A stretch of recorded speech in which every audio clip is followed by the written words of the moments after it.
The Kenya Mall shooting occurred several years ago, but it's a great lesson for us, especially a great opportunity for me as an instructor to use it to show you what I believe is evidence of people that are not prepared.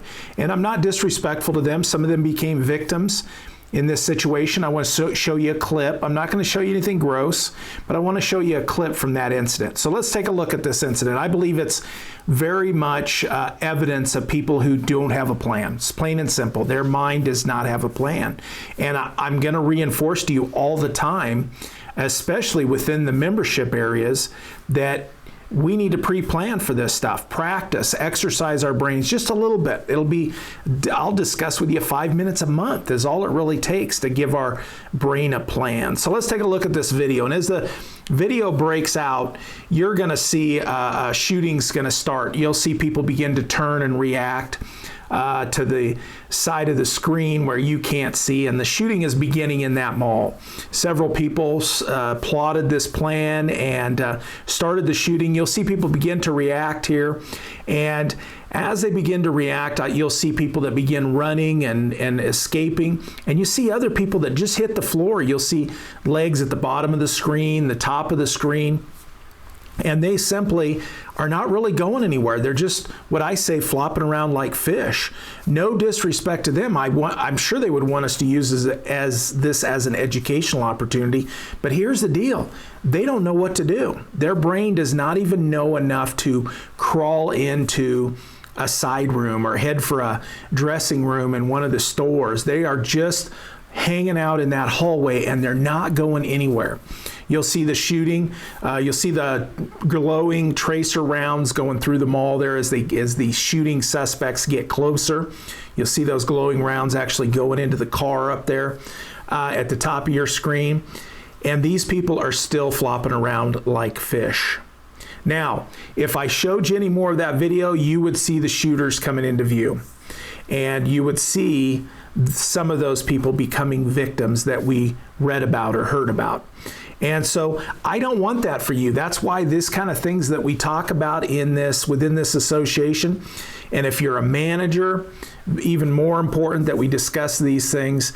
And realistically, you and I need to have a plan. We need to exercise our mind a little bit so that we don't freeze up. Part of the problem is if something were to go wrong, your brain, the limbic portion of your brain, is going to freeze for 1 to 5 seconds. And if you don't have a plan, when you come out of that freeze, your mind has got to start making this stuff up. And so I want to be working with you to develop plans. What are you going to do if this happens? What about if this happens? Whether it's violence or emergencies or difficult situations, we want to be working on those plans and coming up with those things that you're going to do should some of these unlikely events or one of these unlikely events actually occur.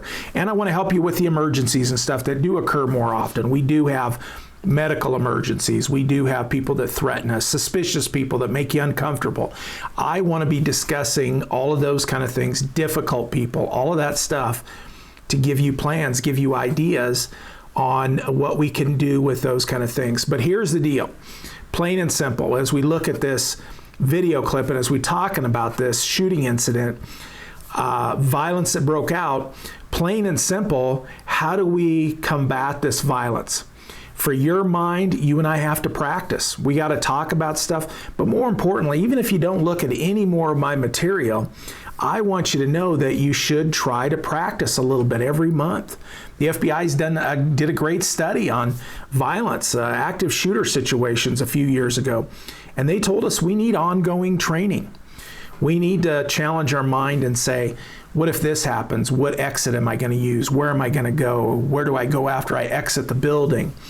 All of those kind of things are important for you to practice. They seem kind of silly up front, but if violence were to break out, you need to have that action plan. And that's what I want to help you with. And that's what you should be working on. Even if you don't listen to my material, even if you don't want to look at that stuff, you need to be training your brain 5 minutes a month and giving it material on what's going on in the world. You should be practicing just a little bit every month for those things that you see happening at other government offices or buildings similar to yours, or businesses or corporations, whatever you do for work, things happening in other places, you should prepare for those. And that exercises your mind. And that means if something goes wrong, you are going to be ready to do something. And your mind will come out of that little freeze as it processes something's going wrong. And now you have a plan. You've already worked through this before because you've done little practice sessions for yourself or with your team.